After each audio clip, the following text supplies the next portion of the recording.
அங்கேயும் அவர் தேர்ந்தெடுக்கிற நிலைய பார்த்தீங்களா? கடவுள் கூட எப்படி அழகா தப்பிக்கிறாருன்னு.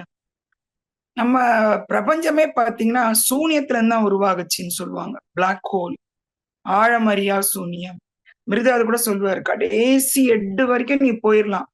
அந்த ஆழமறியா அந்த என்ன சொல்றது? இருட்டு பள்ளத்துல விழறதுக்கு மிகப்பெரிய உனக்கு ஒரு தைரியமும், துணிச்சலும், ஆற்றலும் தேவைப்படும்.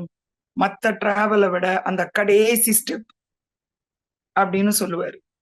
அந்த ஒரு இது வந்து பிளாக் ஹோல் மாரி. எங்கிருந்து ஆரம்பிச்சதுன்னே தெரியாத அந்த சூனியத்துல இது வந்து தான் நம்ம முழுமையானதுன்றோம். அது கூட பாருங்க எப்படி இருமைத்தன்மைன்னு. இப்ப நம்ம முடிஞ்சு முழுமைக்கு போறோமா? சூனியத்துக்கு போறோமா? அங்கேயும் நம்ம தேர்ந்தெடுத்தல வைக்கிறோம். இத எப்படி நம்ம அவாய்ட் பண்றது? ஏதோ ஒரு விஷயம் சொன்னா கண்டிப்பா தேர்ந்தெடுத்தல் வந்து தானே ஆகுது. அதுக்கு தான் இந்த சாட்சி பாவம்னு சொல்லிக்கிட்டே இருக்காங்க.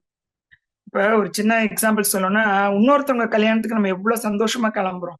பொறுமையா ட்ரெஸ் பண்ணி, நல்லா என்ஜாய் பண்ணி, அங்க சாப்பாடெல்லாம் நல்லா டேஸ்ட்டா சாப்பிடுவோம். நல்லா எல்லார்ட்டயும் அரட்டை அடிக்கிறது, அங்க குடுக்குற ஏதோ இத வாங்கிட்டு வர்றது, ஒரு கமெண்ட் அடிக்கிறது, ஒரு ஜாலியா நம்ம வெளியில வரோம். அதே நம்ம சொந்த கல்யாணம் இருந்தா, நம்ம நம்ம வீட்டு கல்யாணமா இருந்தா, என்ன சாப்பிடுற உணர்வு கூட இருக்காது.